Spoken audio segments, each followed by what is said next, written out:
Hi hello ఎలా ఉన్నారు అందరూ బాగున్నారా? ఈరోజు ఆరోగ్యానికి ఎంతో మంచిదైన తాటికాయతో బూరెలు ఎలా చేసుకోవాలో చూద్దాం.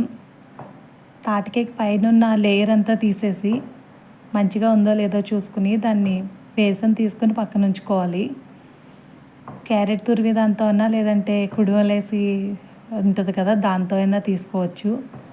తర్వాత దాంట్లో ఇడ్లీ రవ్వ ఉంటుంది కదా, మనం బయట షాప్లో కొనుక్కుని ఇడ్లీ రవ్వ, అది తగినంత తీసుకుని తీసిన బేసన్లో కొంచెం బెల్లం కలుపుకొని చిటికెడంత సాల్ట్ వేసుకుని కొంచెం కూరలో వేసుకుంటాం కదా సోంపు, ఆ కూర సోంపు కూడా వేసుకుని ఇది రెడీ చేసి పెట్టుకోవాలి. ఒక హాఫ్ అన్ అవర్ అలా పక్కన ఉంచేసేయండి.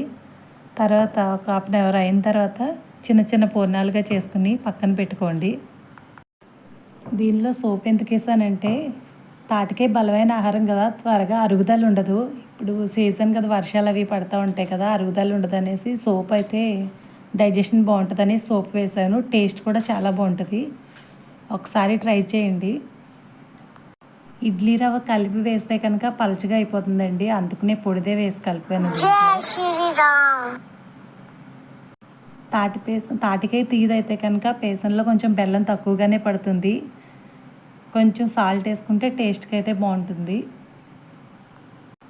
ఇదిగో పూర్ణాలన్నీ రెడీ చేసి పెట్టుకున్నాం కదండి, ఇలా రెడీగా పెట్టుకుని ఆయిల్ అది కూడా రెడీ చేసుకోండి.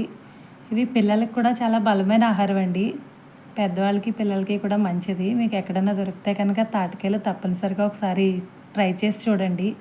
అమ్మమ్మ వాళ్ళు అయితే రొట్టెలు కాల్చేవారు, చాలా చాలా టేస్ట్గా ఉండేవి అవి. కాకపోతే నాకు రొట్టె చేయడం రావట్లేదు, అందు గురించి అనేసి ఇలా చేసుకుంటున్నా. కానీ టేస్ట్ అయితే చాలా బాగుంటుంది, ఒక్కసారి ట్రై చేయండి. స్టవ్ వెలిగించి ఆయిల్ పెట్టిన తర్వాత పూర్ణాలు వేయండి. వెంటనే కలపొద్దు, కొంచెం విడిపోతాయి. కొంచెం వేగిన తర్వాత ఒకసారి అటు ఇటు టర్న్ చేసుకుని గోల్డెన్ బ్రౌన్ కలర్లోకి వచ్చేదాకా వేయించండి. ఇవి కొంచెం లైట్ కలర్లోనే తీసేసా, అమ్మకి ఈ కలర్ అంటే ఇష్టం అనేసి. నేనైతే బాగా నల్లగా మాడిన తర్వాత తీసుకుంటా, నాకు అలా ఇష్టం. అని చాలా బాగా వస్తాయండి, ఒకసారి ట్రై చేసి చూడండి. పాకుండలు ఉంటాయి కదా, పాకుండల టైప్లో వస్తాయి. అవి అమ్మకి వేసినవి, ఇవి నేను వేయించుకున్నవి. ఒకసారి ట్రై చేయండి. Thanks for watching.